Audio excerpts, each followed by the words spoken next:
Bienvenidos a todos, a todas, a esta charla que vamos a empezar en un ratito.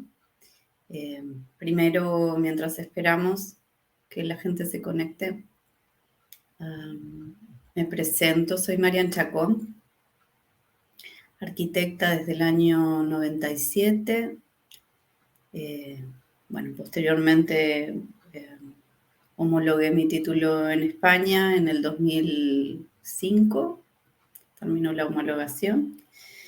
Y bueno, en el 2008, por diversas inquietudes, empecé a interesarme en el campo de la bioconstrucción primero, luego de la biología, del biohábitat, y bueno, de todas las alteraciones de los espacios que creaban enfermedades en las casas. En esa época ya era instructora de yoga y bueno, se me abrió todo un nuevo campo relacionado con la salud natural en los cuerpos, y posteriormente me empecé a interesar en el espacio como arquitecta. Así que una de las inquietudes que tuve fue ¿cómo hacemos para que nuestras casas sean espacios sanos? Y ahí el Feng Shui, bueno, tuvo un primer impacto en mí. Ya había leído muchísimos libros de Feng Shui, pero no me aclaraba cómo hacerlo, cómo ponerlo en práctica. Unos decían una cosa, otros otras. Muchas normas rígidas que no entendía por qué tenían que ser de esa manera, y nadie te explicaba para qué servían esas propuestas. Y bueno, decidí entonces estudiar Feng Shui. Así que en el 2008, a principios del 2008, terminé mi formación, y la verdad es que fue increíble todo lo que sucedió a partir de ahí. Cómo cambió mi vida, cómo cambió mi profesión, el giro que dio. Todo se puso en marcha para que yo profundizara en esta herramienta. Terminé la formación y veo que hay gente que sigue formándose y formándose y formándose, y para mí fue una integración instantánea, automática. Fue como que todo ese conocimiento, ¡bum!, no entró, se despertó, ya estaba en mí, y me era muy fácil comprender cómo utilizar las distintas herramientas. Debo decir también que en esa época yo ya practicaba meditación, y eso fue de gran ayuda para mi trabajo. Entonces, mi trabajo como feng shuista empezó a ser una especie de meditación activa al servicio del espacio y de las personas que habitaban esos espacios. Y es un poco lo que luego me llevó a ser formadora de feng shui. Pero bueno, hoy vamos a ver un tema muy concreto, que es cómo hacer un buen estudio de feng shui. No es un tema simple. Digamos que yo lo que voy a volcar hoy es todo mi conocimiento al servicio de los espacios, y abrir como un espectro de todo lo que puede suceder cuando hago un feng shui. Vamos a empezar primero entendiendo que hay distintos niveles o capas en el campo de información de un espacio. Entonces, estas capas dependen del nivel de profundidad al que yo estoy accediendo. La primera capa es la capa más visible. Es lo que yo puedo comprender desde un punto de vista tangible, a simple vista, y en contacto directo con el espacio. Es la observación del mundo real.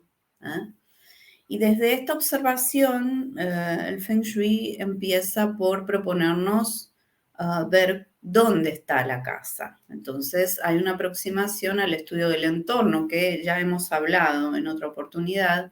Y la próxima revisión va a ser los animales celestiales, para qué sirven y cómo funcionan. Pero entonces, lo primero que tengo que observar es dónde está mi casa, qué es lo que la envuelve, qué rodea a mi casa. Entonces va a haber una serie de edificios, o antiguamente los chinos lo explicaban con las montañas, porque no había ciudades como las que tenemos hoy. Pero energéticamente, tanto los edificios como las montañas funcionan de una manera similar. Entonces ahí tenemos un primer contacto con cómo está rodeada mi casa. Luego, las calles, o lo que antiguamente los chinos llamaban ríos, qué relación tienen con mi casa, si esa relación es estresante o es relajada, qué cantidad de energía pasa por esos conductos. Y después tenemos toda la parte de patologías de un entorno, que cada vez son más, desgraciadamente, y cada vez ponen más en crisis la salud de nuestros hogares, de nuestros úteros, de nuestros espacios protectores, y de nuestra salud personal, individual. Así que vamos a observar también que dentro de estas patologías están los cementerios, los vertederos de basura, las industrias, los aeropuertos, las estaciones de tren, de metro, todo lo que se llama los agujeros que se crean dentro de los espacios urbanos, que se describen como bocas de tigre. Las diferencias entre alturas de distintos edificios y que crean opresión. ¿Qué más podemos tener? Los distintos tipos de cruces entre calles, porque los ríos de vez en cuando confluyen, ¿no? Y hacen como una horquilla, una Y. Pero en nuestras ciudades las confluencias son en línea recta, y la línea recta acelera la velocidad del chi, la velocidad de la energía. Entonces todavía se genera más conflicto cuando hay un cruce de calles. Las antenas de telefonía, las antenas de wifi, bueno, todo lo que son los campos eléctricos, cómo llevamos la electricidad a nuestras casas, si pasa por una torre de alta tensión, si es de media tensión, si es de baja tensión. Todo esto es un campo en sí mismo y depende de una observación directa de qué es lo que está sucediendo alrededor de mi casa, dónde está sumergida físicamente mi casa, y cuál es la postura ideal, o el lugar ideal en el que tendría que estar inmersa, y cómo corregir todas esas aproximaciones del entorno. Eso por una parte. Por otra parte, tenemos lo que llamamos forma básica, que la mayoría de los feng shuistas nos peleamos con la forma básica, a ver cuál es la mejor, cuál es la peor. Pero en sí estudiamos el campo de energía de la casa en sí misma, ya entramos dentro de la casa, y si ese campo está en equilibrio o en desequilibrio. Si veis aquí detrás, yo tengo un pacua. El pacua, esta rueda de energía, lo que me dice es cuando este campo está en equilibrio, porque aquí, si vemos, hay una esfera de energía, y en esa esfera de energía entran todos los campos por igual. todas las energías pueden entrar de la misma manera y sin restricciones y sin que haya una que sea más grande que otra. Ahí es donde empieza a desequilibrarse el sistema, cuando hay uno más grande y otro más pequeño. Cuando en mi casa hay una mordida o una ausencia y entonces hay un rechazo de determinadas energías en mi casa. O cuando hay otras partes que están proyectadas y están atrayendo constantemente la energía de ciertas áreas del Pacua. Entonces ahí, claro, cada zona Pacua tiene sus elementos. Tenemos 5 elementos en la medicina tradicional china y estos 5 elementos son los que utilizamos en el Feng Shui para poder crear un equilibrio armónico en un espacio. Entonces,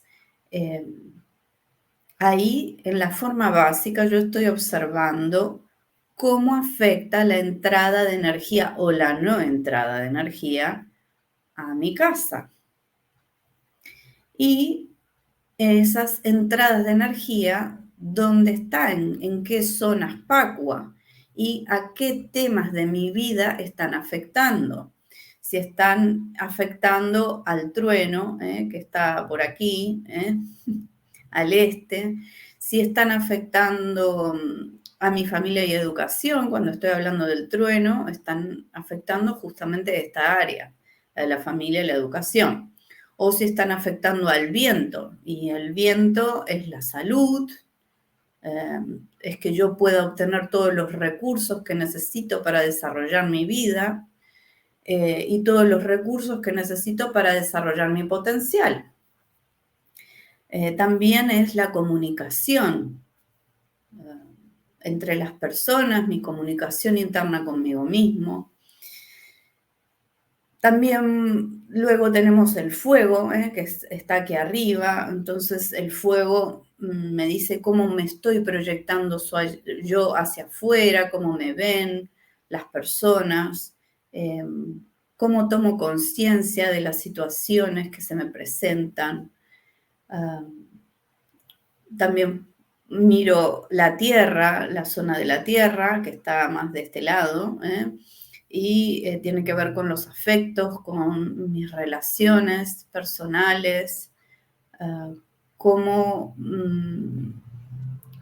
proyecto mi amor hacia los demás o no.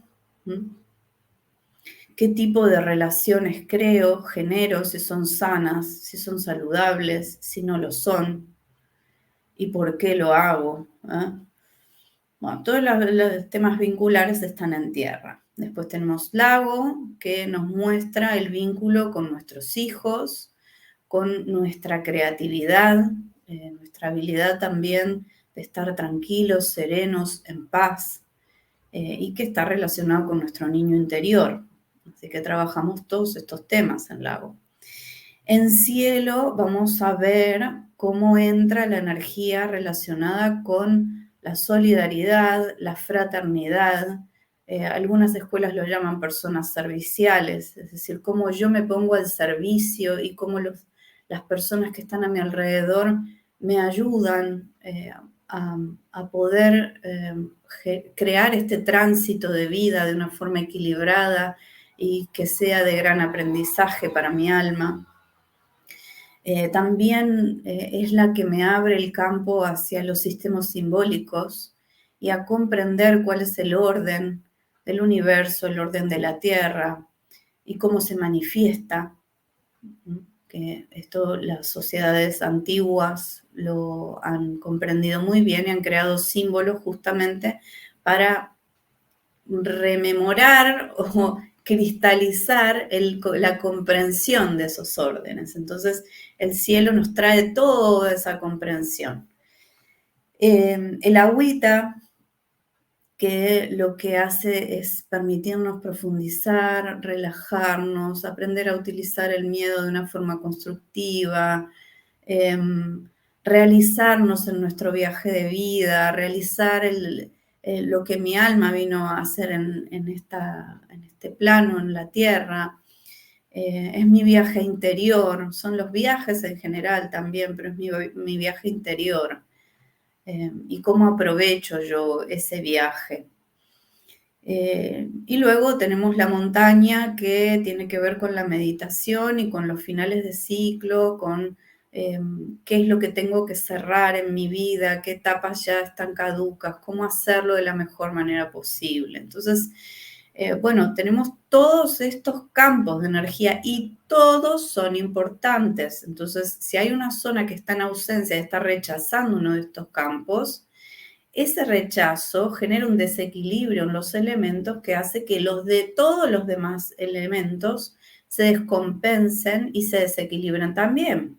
Es como cuando yo tengo una enfermedad y esa enfermedad ataca un órgano, pero hay otros órganos que están yendo a ayudar a esa zona, a poner equilibrio en este desequilibrio que es la enfermedad, y están haciendo un sobreesfuerzo para llevar las funciones que ese órgano no está pudiendo, a las que ese órgano no está pudiendo responder.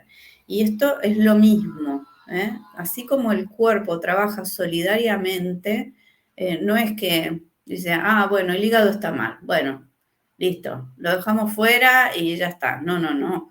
Todo el resto del cuerpo, en todas sus áreas, está ayudando a reequilibrar ese órgano que no está bien. ¿Por qué?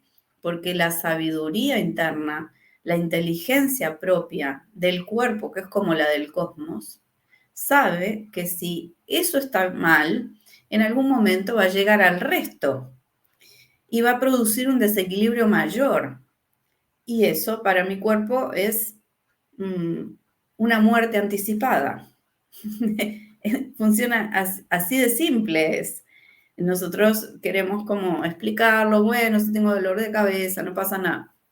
No, si tengo dolor de cabeza, tengo que ver qué es lo que tengo que atender porque hay algo que no está funcionando bien. Y ese dolor de cabeza luego puede crear un problema más grande en mi hígado. Entonces voy a atender mi hígado que me está enfadando. En el Feng Shui es exactamente igual que en nuestro cuerpo físico. Lo que pasa es que está distribuido de otra manera, pero es una manera que, si veis, es muy sencilla porque tiene 8 entradas de energía en una esfera, y esto me marca cómo está en equilibrio mi espacio físico o cómo está en desequilibrio mi espacio físico. Bien, a partir de ahí, entonces, ponemos estrategias para poner equilibrio en esos espacios. Y utilizamos el equilibrio entre el yin y el yang, el femenino, el masculino, lo activo, lo pasivo, y las polaridades que nos llevan a un estadio de energía muy superior, porque es el inicio a través del cual las cosas se han creado, el yin y el yang.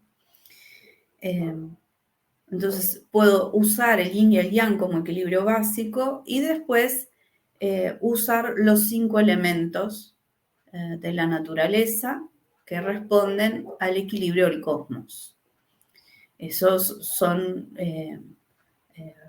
bueno, tenemos la madera, el fuego, la tierra, el metal y el agua.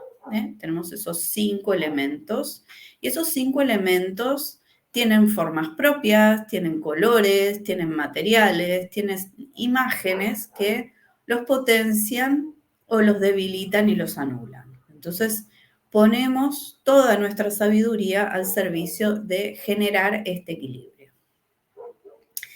Hasta aquí, esto más o menos lo podemos encontrar en los libros.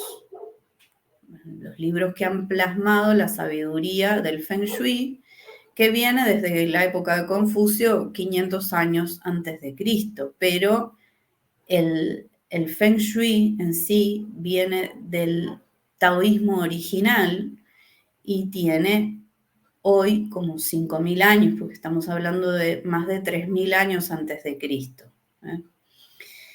Entonces, lo que los libros reflejan es lo que Confucio utilizó, pero lo utilizó para su beneficio en ciertas cosas, para generar una China como él pensaba que debía ser la China de aquel momento. Entonces, claro, vamos a encontrarnos libros que imponen ciertas normas que son muy rígidas y muchas veces nos hacen como entrar en miedo, ¿no? Si no hago esto, voy a perder mi pareja, me va a poner los cuernos. Bueno, una serie de historias que se han leído por ahí, o voy a tener problemas con mis hijos se van a ir antes de casa. Bueno, entonces hay que tener un poco de cuidado con lo que observamos en los libros, porque estamos hablando de 500 años antes de Cristo y hay cosas que nuestra sociedad actual ha llegado a un nivel de evolución que ya está comprendiendo desde otro lugar y necesitamos otras claves. Entonces, cuando hay mucha normativa fija, les diría, no presten tanta atención. Y los mejores libros, que tampoco hay tantos, porque la experiencia con el Feng Shui es muy joven desde nuestra sociedad occidental, sobre todo actual, y los orientales no están ocupándose de transmitir este conocimiento y se ha cortado el vínculo con el conocimiento antiguo, original. Entonces, como que estamos retomando ciertos hilos informativos. Entonces, si en los libros hay un orden que es creativo, entonces sí lo tomamos. Y ese orden lo vamos a detectar enseguida porque nos da libertad a través de la conciencia que yo pongo en equilibrar mi espacio.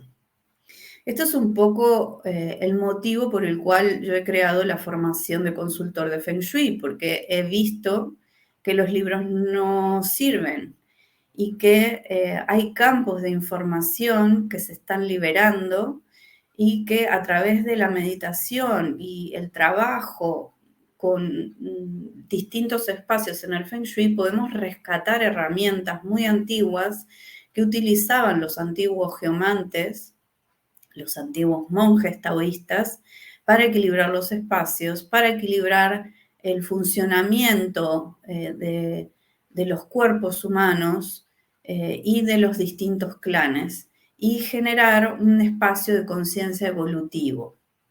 Entonces, esa información también se está dando no para todas las personas, sino para las personas que estamos pudiendo comprender ese nivel de profundidad y ponerlo al servicio de la humanidad, sin querer manipular esa información.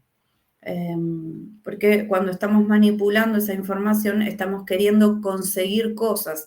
Y en nuestra sociedad occidental este es un gran pecado. Bueno, no me gusta la palabra pecado. Un gran error, vamos a poner.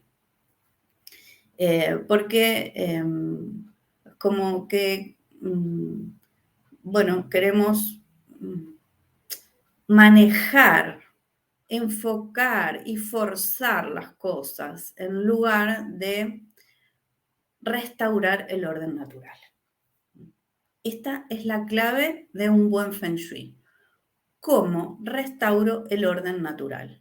Entonces, lo primero es una muy buena observación, primero de los niveles superficiales que estuvimos viendo, entorno, forma básica, qué sucede en el Pacua con estas energías que están entrando a mi casa. Esto, hasta aquí, digamos que va todo muy tangible. Pero ahora vamos a entrar en otro campo y por eso también he creado la formación de Feng Shui, porque he visto que a los consultores, y especialmente los occidentales, por el tipo de educación que tenemos, nos falta el trabajo con lo sutil y con lo intuitivo. Entonces entramos en un campo que no es tan demostrable. Ahora recién se están creando aparatos para detectar la energía, cómo funciona la energía, cuánta energía hay en un lugar. Pero antes se utilizaban diferentes técnicas. Entre esas técnicas tenemos el péndulo, tenemos las varillas de radiestesia y tenemos nuestro cuerpo físico. Entonces hay varios temas o varias herramientas que nos permiten acceder a esos campos sutiles y aprender a utilizar nuestra intuición y detectar cosas que a simple vista no podemos ver. Una de las técnicas interesantes que nos pueden ayudar es la liberación de memorias del espacio, que es abrir el campo perceptual. Yo lo utilizo o lo enseño como limpieza energética consciente de los espacios. Entonces, cuando estamos percibiendo un espacio, vamos a percibir también, al limpiarlo, que hay emociones que están escondidas, que hay heridas de las personas que están ocultas detrás de esas emociones. Entonces accedemos a un campo personal y también transpersonal, es decir, de los linajes anteriores y conflictos que han podido suceder y que todavía están latentes en el linaje y que se tienen que resolver. También podemos entrar en un campo psicológico y cómo se ha construido el ego para protegerse y no sufrir, no sentir. Entonces ahí, digamos que podemos ayudar mucho a las personas a entender cómo funciona su campo inconsciente y cómo está obstaculizando su vida. Y esto está directamente relacionado con las zonas ausentes o proyectadas de la forma básica, pero a simple vista no lo podemos ver.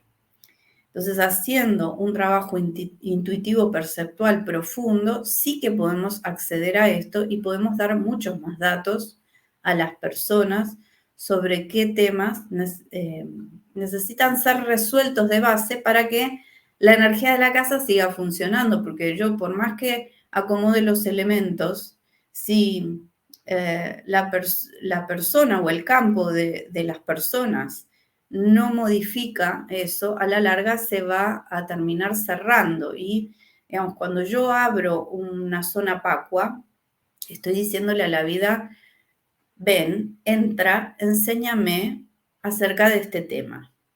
Y entonces se me van a presentar situaciones, a veces situaciones de conflicto, que es para que yo pueda resolver esos temas.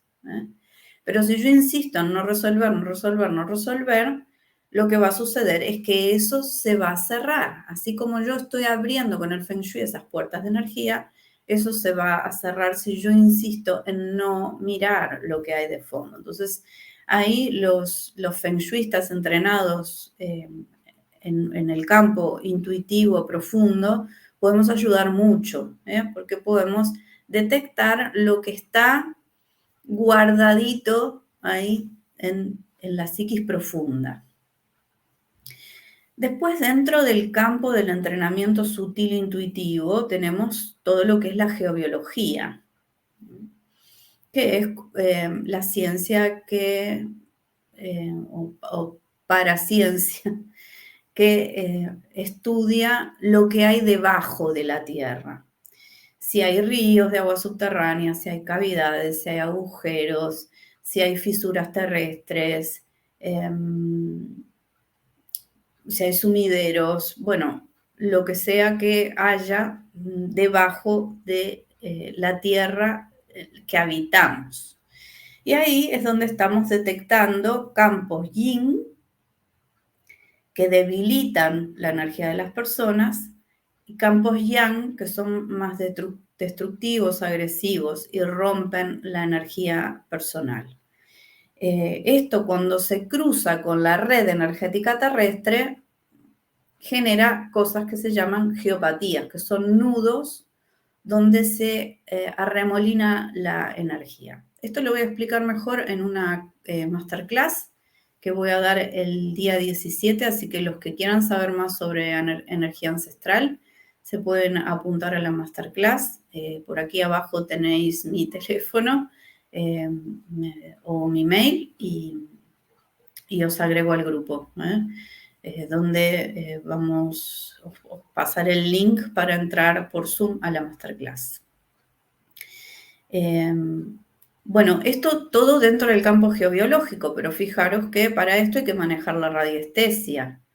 Y la radiestesia es un reflejo del campo electromagnético corporal y cómo reacciona ante estas cosas que están debajo de la Tierra.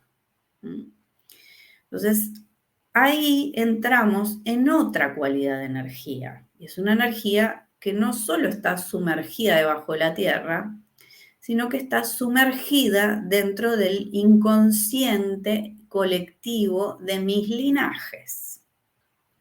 Es similar a las constelaciones familiares. Aunque yo me volví especialista en este tema cuando estudié constelaciones familiares, porque ahí vi el vínculo entre los conflictos personales y transpersonales y cómo se reflejaban en el espacio físico. Y empecé a desarrollar maneras de poder solucionar esto.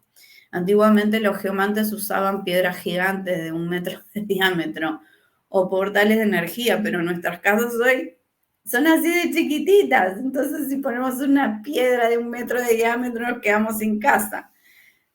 Con lo cual, necesitamos aprender a utilizar otros métodos, otras formas de poder desanudar este campo de energía. Y lo que empieza a suceder es que la persona recibe esa información que antes estaba oculta y la puede ir resolviendo paso a paso. También está, para los que les interesan las vidas anteriores, están vinculadas directamente a este campo de energía también. Bueno, y luego tenemos otras dos herramientas. Una es el I Ching, que ha sido un método que le encantaba a Confucio, así que gracias a él hemos podido rescatar el vínculo con, si veis aquí arriba, cada zona pacua tiene un trigrama, 3 rayitas. Bueno, el I Ching trabaja con 6 rayitas, con 2 trigramas, donde vemos el mundo interior de la persona y cómo se muestra el mundo interior de la persona fuera. Entonces, ahí podemos trabajar con 64 movimientos de energía, es decir, 8 por 8, que es lo que está el Pacua aquí, tenemos 8 zonas Pacua, multiplicadas por 8, es que dentro de cada zona Pacua hay 8 zonas pequeñitas, me dan 64 movimientos de energía. Y los taoístas describieron la vida, la manifestación de la vida a través de estos 64 movimientos. Entonces, si yo sé interpretar estos 64 movimientos, puedo tener la oportunidad de ver cuáles son mis aprendizajes frente a mis conflictos cotidianos. Y el I Ching lo que nos muestra es cómo nos desviamos del camino del Tao y qué tenemos que hacer para regresar al camino del Tao. Es decir, nos pasa de el camino involutivo humano al camino evolutivo de regreso a la energía del Tao. Entonces, realmente es súper útil el I Ching. Yo lo utilizo muchísimo. Cuando hay algo que no sé por dónde pillar, pum, me hago un I Ching porque ahí veo la dirección, ¿no? Por dónde tengo que ir. Y luego tenemos la geoastrología también. Entonces, la geoastrología me muestra como un mundo todavía más grande. ¿Cuáles son los distintos movimientos de energía a través del tiempo que realiza este Pacua? Entonces puedo ver cuál es mi movimiento de vida, toda mi vida actual, hacia dónde se dirige, cuál es la clave y cuál es su objetivo. ¿Qué fuerzas necesito desarrollar durante mi existencia? Y además puedo ver cada año qué reto me toca transitar y sobre qué tema voy a aprender cada año, ¿no? Entonces, esto también es muy útil porque me da muchas pautas, ¿no? Este año, por ejemplo, yo estoy trabajando en fuego, entonces tengo que trabajar sobre un nivel de conciencia todavía mucho más sutil, superior, y cómo vuelco eso hacia afuera y cómo me muestro hacia afuera. Así que estos directos son parte de ese trabajo. Bueno, hasta aquí todas las herramientas que podemos poner en marcha para hacer un muy buen estudio de Feng Shui y ayudar a las personas a dar un salto en su evolución personal, ¿no? Bueno, mientras preparan las preguntas, les voy a contar que el 14 de mayo empezamos los intensivos del próximo grupo de Feng Shui.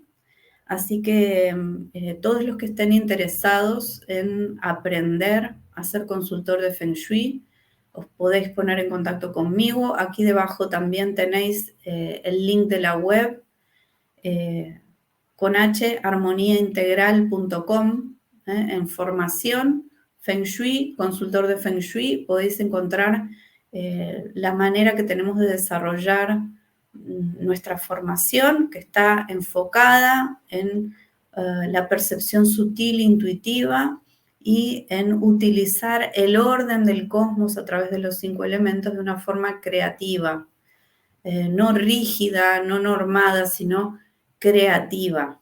Crear soluciones para cada cliente, para cada casa, según sus gustos, según su forma de vida. Porque si no estamos imponiendo formatos rígidos a las personas. Y esto no tiene que ver con el Feng Shui. El Feng Shui es cómo restauro el orden, pero respeto a la casa y a las personas que viven en esta casa. Así que los que queráis hacer este salto, completar vuestra formación terapéutica o como diseñadores del espacio, los invito a consultar la web. Tenemos como 2 líneas de trabajo. Una es más online, que hacemos 3 veces al mes, los viernes por la tarde, clase. Y luego, una vez al mes, hacemos un intensivo de todo un sábado para poner en práctica e integrar esos conocimientos que se queden arraigados en nosotros a través de la experiencia. Cuando yo tengo una experiencia con algo, no se me olvida más. En cambio, yo puedo leer 50 veces lo mismo y a veces entra y a veces no entra. Entonces, es la manera que tenemos de poder aprender a trabajar con esta herramienta. Y luego vamos a tener en agosto otro intensivo para las personas que vivan fuera y que no puedan venir cada mes a Barcelona. Estos intensivos los desarrollamos en Sitges, cerca de Sitges, San Pere de Ribas, en el pantano de Foix. Bueno, hay distintos sitios que depende cada meridiano que estamos estudiando, el paisaje que vamos a utilizar y el momento y la época del año. Vale, la masterclass también va a ser como de profundización para aquellas personas que quieran saber más sobre la energía ancestral. Y esto va a ser en 15 días, el 17, el jueves 17. A ver esas preguntitas. Bueno, no hay muchas preguntitas hoy. A ver, chat.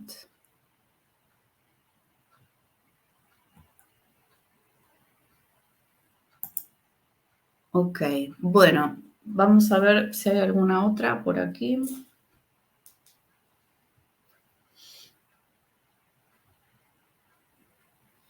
Ok, me preguntan si utilizo las estrellas voladoras.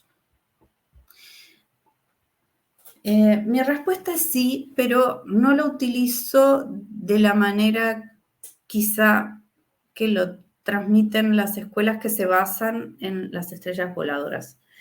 Digamos que lo que llamamos geoastrología son estos movimientos que hacen el mismo Pacua en el tiempo. Entonces estudiamos al Oshu, el movimiento del Oshu y cómo nuestra vida está siguiendo ese patrón energético de aprendizaje y cómo cada año está afectada por una estrella. Una estrella.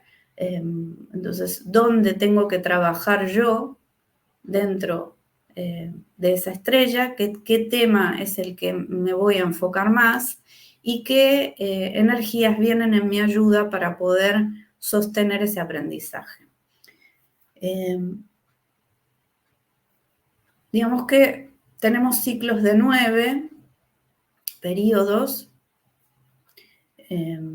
y entonces vamos visitando una casa cada año, pero no es en este orden que vemos en el Pacua, sino que es otro orden y ahí está el orden de las estrellas.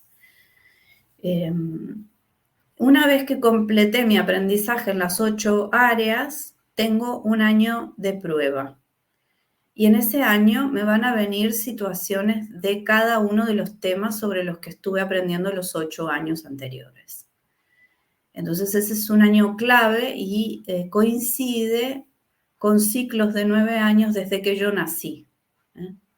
Entonces, cada 9 años voy a tener años de prueba en donde voy a ver qué aprendí y qué no aprendí. Y las cosas que aprendí van a pasar a otro nivel en mi trabajo interno personal y las cosas que no aprendí voy a volver a repetir otra vez el mismo campo de información hasta que yo comprenda desde mi conciencia cómo se ha de resolver eso, desde la no violencia, desde el amor, desde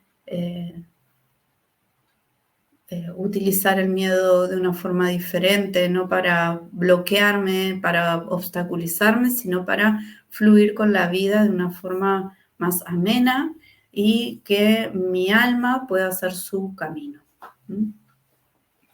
Así que si me preguntan de las estrellas voladoras, sí las utilizo, pero no las utilizamos con miedo. No estoy de acuerdo con tenerle miedo a las estrellas voladoras. ¡Ay, que este año tengo esta estrella voladora! Dios mío, ¿qué me va a pasar? No hay estrellas buenas, no hay estrellas malas. Hay aprendizajes en la vida. Y esos aprendizajes son los que yo necesito para hacer un salto cuántico. Vale, pues si no hay más preguntitas, yo no veo aquí, no sé si es que está...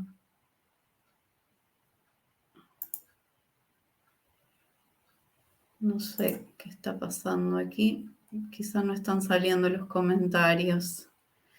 Vale, pues si los que estáis viendo, si necesitáis hacer más preguntas, las podéis poner. Ahí Esther dice hola. Hola Esther. Sí, entonces sí que funciona el chat, ¿eh?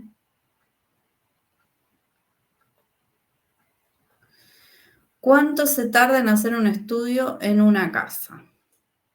Bueno, cada uno de mis alumnos hace una propuesta, como un itinerario de trabajo donde poder ver todos estos temas. En mi caso, mi itinerario de trabajo son 4 sesiones de 2 horas cada una. Y hago una al mes.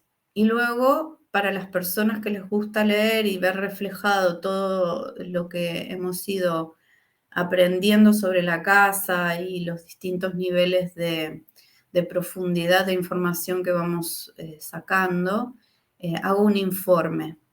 Y ese informe tardó otro mes más. Así que yo diría que 5 meses. Los que quieran hacer solo sesiones, pues 4 meses. Es un buen tiempo para ir como detectando un campo de información, resolverlo, otro campo de información, resolverlo, otro campo de información, resolverlo. Si quiero cambiar de casa, ¿es interesante hacerle un estudio, por ejemplo, al terreno donde la quiera hacer? La respuesta es absolutamente sí. Me pasó el año pasado una chica que me pidió hacer el estudio de geobiología, pero ya tenía la casa terminada, del proyecto terminado. Entonces vimos que había un río muy grande y había 5 geopatías que caían en su dormitorio, 3 de las cuales arriba de la cama directamente, la cama principal. Entonces ahí mismo yo le hice un bosquejo, como soy arquitecto y tengo por más que ya no me dedico a la arquitectura en sí, pero bueno, he trabajado muchísimo con diseños, entonces rápidamente puedo decirle, mira, esto que tienes aquí, pues pásalo para allá y esto para allá. Lamentablemente hubo muchas resistencias por parte de la arquitecta en este caso, el marido, y no se hizo. Y me volvió a llamar cuando terminó la casa, porque no dormían bien y emocionalmente estaban desquiciados, todos. Una casa preciosa, pero no era saludable. Entonces sí que aconsejo mucho antes de aterrizar un proyecto en un terreno, estudiar el terreno y ver dónde es mejor ubicar la casa. Ya sé que está en el tema de las normativas, etcétera, etcétera. Pero bueno, hay funciones que no pasa nada ponerlas sobre un río de agua subterránea, pero dormir sobre un río de agua subterránea puede generar problemas de salud a todos los niveles, físico, emocional, psicológico. Entonces, es muy recomendable como ubicar las distintas áreas de la casa, depende el terreno y también depende lo mejor para las zonas PACUA en la medida de lo posible, porque cada una de las zonas tiene funciones de la casa que la potencian, la ayudan a crecer y otras que no. Entonces también es interesante mirar estas dos cosas. Bueno, dice Esther, vale, veo que es importantísimo, mil gracias. Bueno, gracias a vosotros por vuestra presencia, encantada, una vez más, de hacer estas charlas. Espero que les sirvan y bueno, les agradezco mucho. Un abrazo muy grande para todos. Nos vemos prontito.